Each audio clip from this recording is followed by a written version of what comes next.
There is another State Department warning out there that the Trump administration is giving to Americans who are currently residing in this country.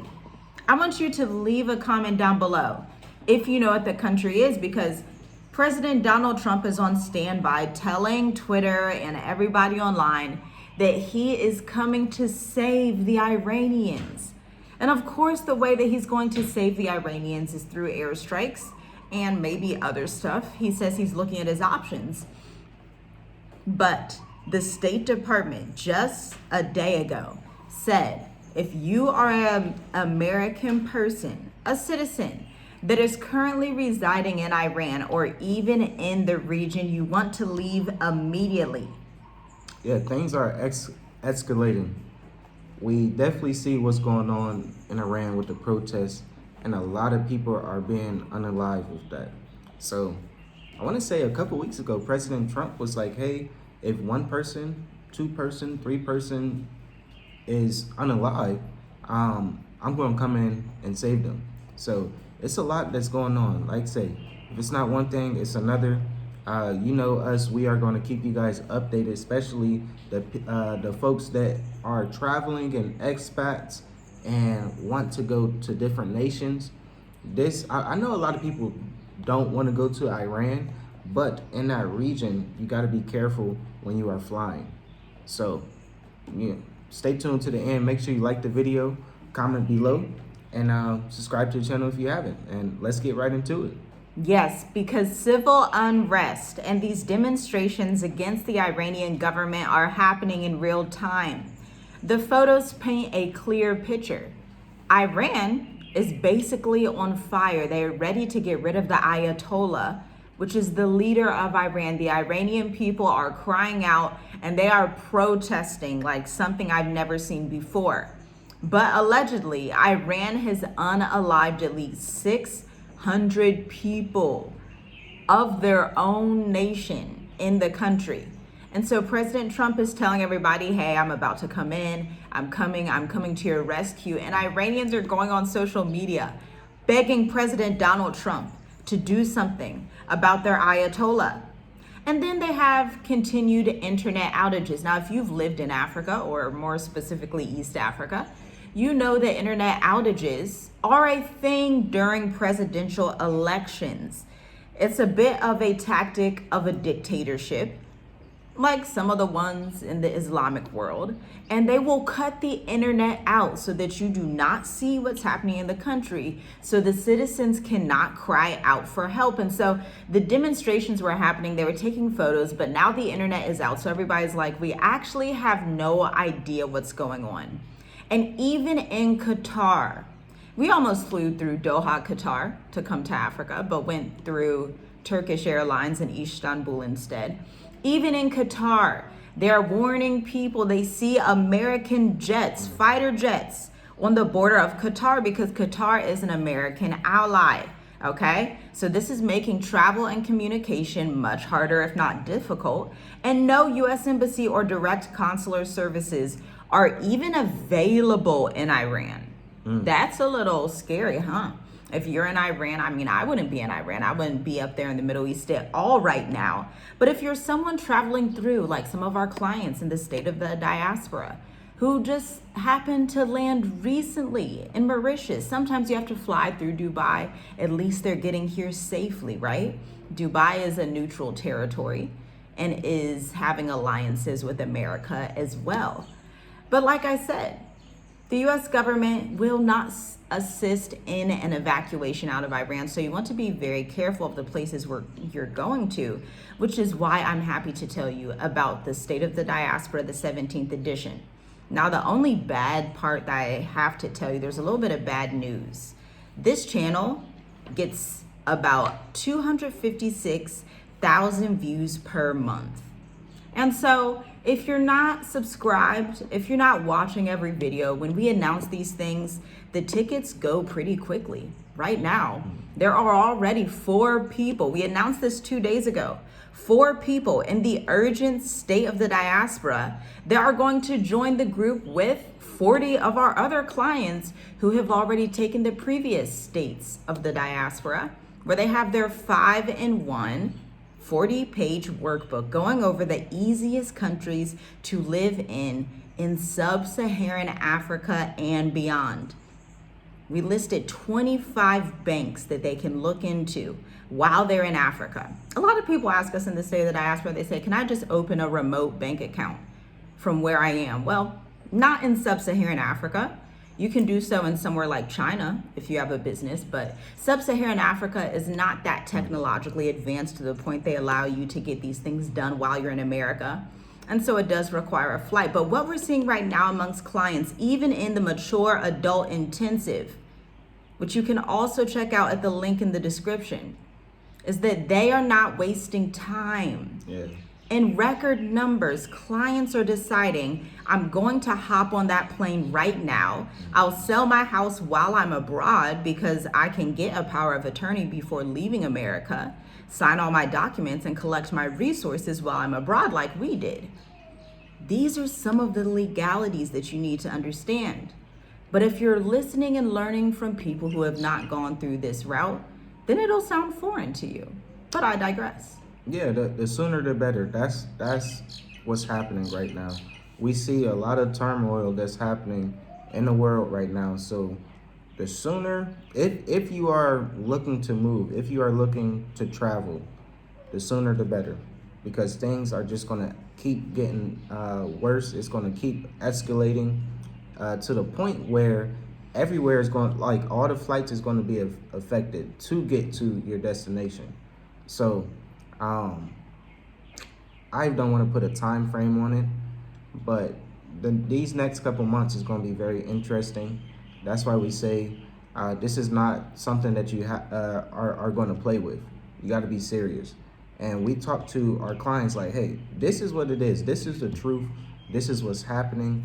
When you get here, you have to settle down. You really got to understand that the countries that you choose needs to be sustainable for you. And there's a lot of people that choose different countries that's going to be difficult for them. So it's time. It's really time to buckle down, put your seatbelt on, because it is going to be something a little bit challenging, but you can do it if you have that plan in place, if you have that strategy in place. And this is what we go over in the State of Diaspora in the Mature Adult Intensive. So check the links in the description, and I digress. Yes, that's true, because you also need to be aware and be in community. But here's a tip for you if you are in Iran, or if you're just wondering, like, what would people in Iran who are Americans do right now? Well, you could leave by land if you cannot fly out. If no airplanes are getting out right now, I'm assuming they can even see these notices, because again, the internet's down in the country. So I'm not even sure if they're getting these notices. I'm sure maybe they send them to each other in like Iranian expat groups, maybe. This is just me guessing. But America's telling them they can leave by land to Turkey or Armenia. Turkey tends to be a neutral country. Armenia tends to be somewhat neutral. And so that's pretty much their only option. If they're not flying out, you can go to Armenia or Turkey. And again, they reiterate, do not count on the US government for help. I think that is so interesting. So you can decide quickly to fly or drive. This is why we say it's important to understand the region and the air routes that you are in. We talk about this with our clients. We understand that where we're positioned in Mauritius, Africa, we can get to Dubai, India, China, South Africa, Kenya very quickly via a direct flight, Madagascar, La Réunion, which is technically France. We understand the region that we are in and there's a multitude of routes that we can take if needed, if we wanted to do that. Not all countries are like that. There are landlocked countries, or countries that are just by the sea, or countries that, maybe they're bordering a unstable region like Egypt. Egypt borders a very unstable region all around, because next to Egypt is Israel. To the south of Egypt and to the west are the Libyas and the Sudans. And so it's a very, quakey kind of territory where you really have to play your cards right. And then in West Africa, tensions are heating up in the Sahel Alliance. Americans cannot enter Burkina Faso, Mali, or Niger. And so now you have to say, okay, if I'm in Ghana, I could go to Sierra Leone. How long's the flight going to be? It's going to be more pricey flying from one West African country to the other. So you may want to go to South Africa. These are the things that you have to keep in mind. Also, keep an eye on East Africa, more specifically Somalia, Eritrea, and Ethiopia. Because when wars heat up, Western powers and Arabian powers as well like to pull tensions into that area with Somaliland. We know Israel is saying Somaliland is an independent country. We may now have 55 countries on the African continent. And so Africa is not necessarily unifying. Africa is dividing continuously. That's another country that's being opened. And the Israelis said they're potentially going to live there and, they're going to take over. And they need a safe spot because they understand the geographical region they chose as Israel in 1945 is not safe in World War III. It's really like it's a hot red target zone. So they're like, okay, we have to get our elites out of here. So they're like, hey, let's just go to Somaliland. Now, I want to leave you with this. You want to pack light and essential: passport, cash, meds, chargers, one change of clothes, water, snack if you are in these dangerous territories like in Iran or Venezuela. Assume internet outages. That means you have to pre-download your maps and screenshots of addresses and bookings. Tell one trusted person your exit plan, times, route, vehicle info, even if they're not in the country. Have a quiet phone mode, okay? So remove sensitive apps and messages, maybe remove social media.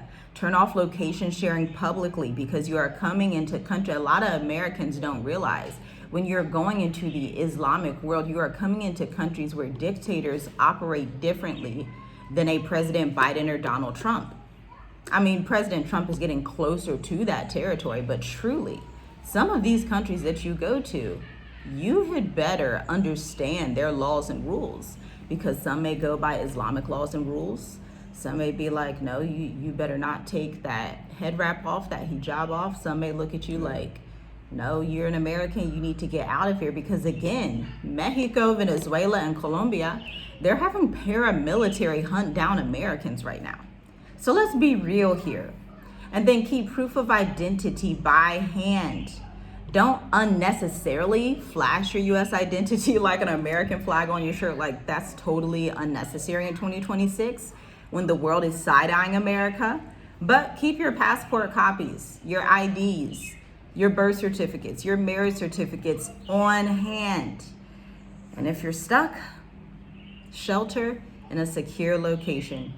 Stock essentials, keep a low profile, and wait for a safe window of escape. Yeah, that's the name of the game, is to blend in. So pretty much everywhere we go, everyone speaks to me in Creole or French. And it's like, oh, I don't know it. But as soon as I open my mouth, they be like, oh, where are you from? So you just got to know how to blend in, walk like the people, act like the people in a way, because that's going to benefit you in the long run. You just got to know how to blend in when you are traveling, when you are moving to a country.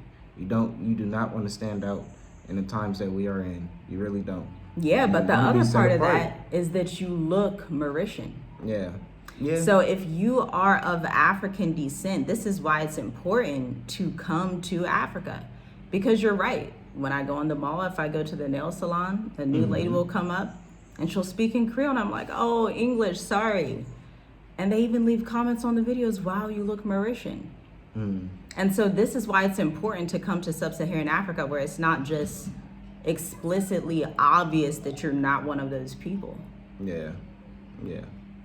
So that's what we'll leave you with. Shalom, shalom. We'll see you in the next video. Or y'all, I doubt that y'all are going to Iran, but where are you going? What do you think of what's happening with Americans in Iran? And do you think President Trump is going to invade it the way he did Venezuela? Is he going to steal the Ayatollah? Or is he still even deciding what he's going to do with the Ayatollah in Iran? Yeah. So, shalom, family. Hope you enjoyed the video, and we will talk to you in the next one.